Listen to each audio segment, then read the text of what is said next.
Nous allons parler du cas de Claude, qui est un cas de constipation. Claude est un patient de 42 ans avec un diagnostic de schizophrénie. La clozapine 400 mg a été débutée il y a 4 mois. Il prend aussi de la cyclobenzaprine, le Flexeril, pour un problème de maux de dos, ainsi que de la codéine associée à l'acétaminophène en PRN. Il vient vous voir car il a mal au ventre et a eu un épisode de vomissement qu'il caractérise comme étant de la bile. Quelle question est la plus pertinente à poser?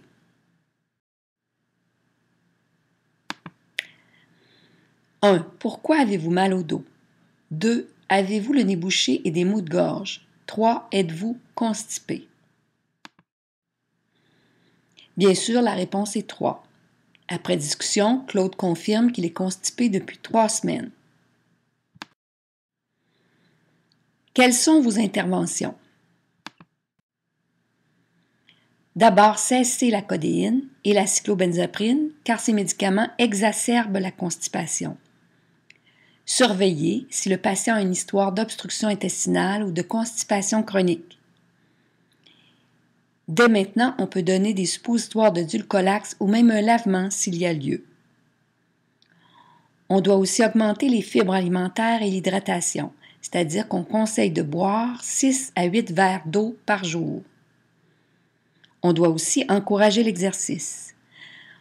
On peut donner du Colas 2 à 6 comprimés 2 fois par jour ou encore du lactylose 15 à 45 ml par jour. On peut aussi associer ces deux produits.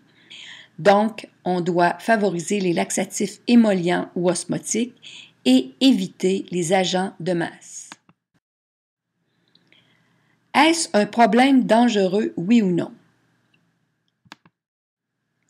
La réponse est oui, car la conséquence dangereuse de ce problème est l'obstruction intestinale et les risques de décès tels que rapportés dans la littérature.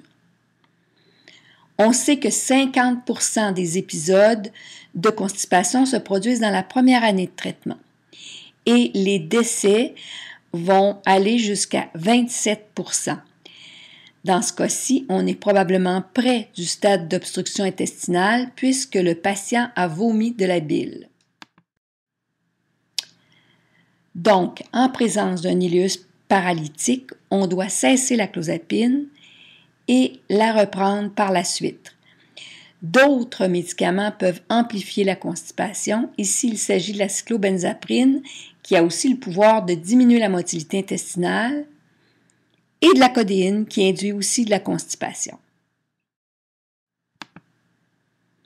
Quel est le mécanisme d'action qui explique cet effet secondaire?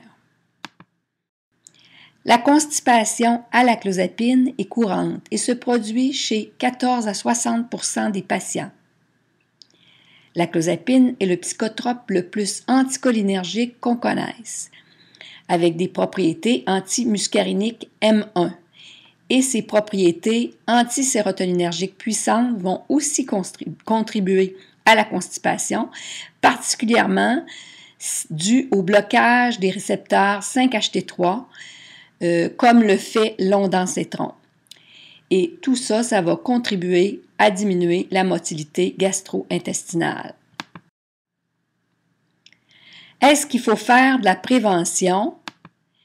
Eh bien oui, avec des émollients fécaux comme le doxate de sodium, Colas, si la constipation est notée.